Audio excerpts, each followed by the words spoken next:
Hey guys, Shane here at CrossFit Jeff, helping you go further, faster in fitness. And today's Shane Talks is all about the chain of events that happen right before you make a bad choice. Now, I brought this up in my 6-week challenge group, and we were going over a few things that tend to happen right before you make a bad choice with your diet. And I'm real. I am totally real with our challenge. Things are going to go wrong. You're not always going to make the best decision. And although I want you to be disciplined and make the best choice possible for yourself and for your goals, I understand that life will happen and life gets in the way. But once we've made a bad decision, we should probably learn from it, because we're going to make a lot of them. And it would make sense that rather than continuing to repeat those mistakes, that we instead learn a little bit more about why we made the mistake we made. So the first thing I normally talk about in the chain of events is what was happening around the time that you made this mistake or you made this choice. Were there things going on in life that were stressful? Were you behind on a task? Now, let me give you an example like I usually do in these talks. If my bookwork is not up to date, and I mean, last month not done. If I haven't done the last month, if I haven't paid a specific bill, if I haven't emailed a company about a question or a query that I've got, for me, that's a stressful situation. I'm somebody who likes to have all that stuff done. I like to have it all ticked off. I like to know in the front of my mind that all of my tasks that are of a high responsibility are completed.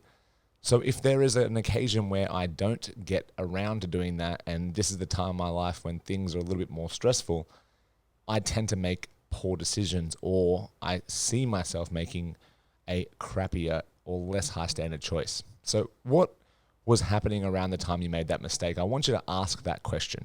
So next time you make a mistake, sit down and evaluate it.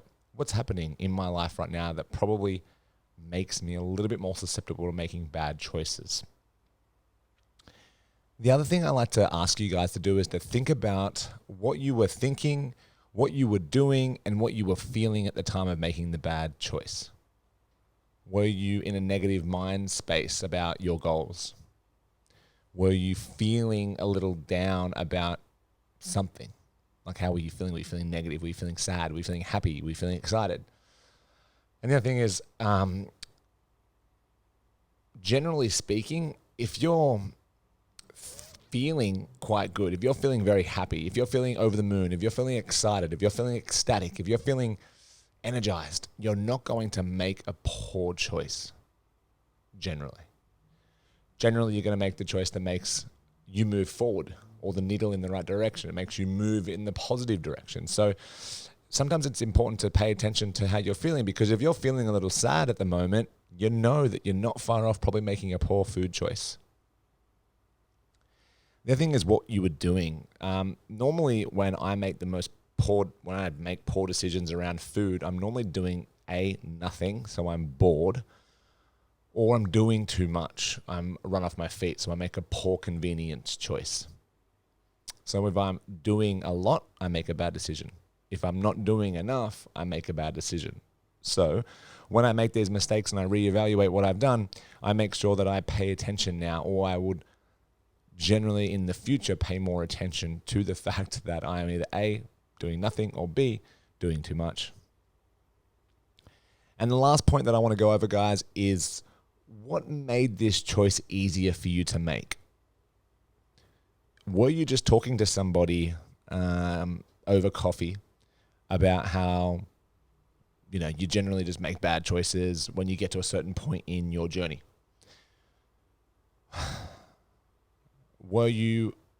This is a good one, did you invite a friend over for a coffee and then make a bad decision, and you got the Tim Tams out, or you got the scones out and you got the jam out, or you just baked something because a friend was coming over, so you made the decision to eat poorly, easy.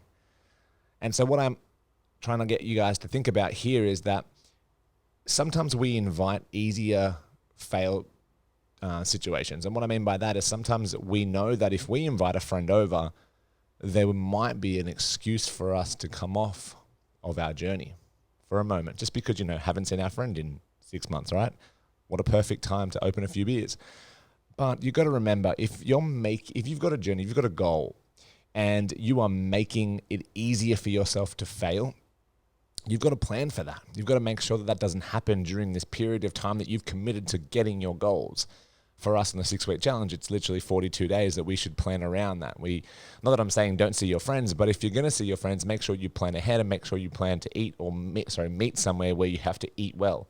A steakhouse, right? You can eat well there. Like a salad bar, like you can eat well there. Don't meet up at like Macca's for a coffee and go, well, I'm at Macca's for a coffee, I may as well get a quarter pounder. Like, it's not going to serve you on your journey. It's just not going to help you. Don't make it easy to fail. If you're going to a birthday party, don't just go to the birthday party unfed. Make sure you eat before you go so you're less likely to binge on shitty food. And if it's not someone related to you, like it's not a close relative or, someone in your immediate family, you don't have to eat all of the cake that they serve. You don't have to say yes. You don't have to eat the food that's there. I mean, I'm all for, if it's your daughter, your son, your wife, someone close to you, it's their birthday, cut yourself a piece of cake and enjoy every minute of it, because you don't know how many birthdays you're going to share with them. And as sad as that sounds, you never want to look back and say, oh, I really regret not enjoying that moment a little bit more. And I don't think food makes us enjoy the moment anymore. I don't think that the food is what does that. It's just the fact that you're bonding over that one moment. And I don't want you to be the odd one out in those situations because, like I said, you don't know what's going to come up in life. But anyway, I digress, and that's another video. Today, I want you to think about the chain of events that happen before you make a bad decision. What was happening around you when you made that bad decision? What were you doing, thinking, and feeling? And the last one is, what made that choice easier for you to fail? If you're going to make a bad choice, or you do make a bad choice, sit down, evaluate it, and learn from it. That's all I've got time for today on Shane Talks. Hopefully, I'll see you in the gym soon.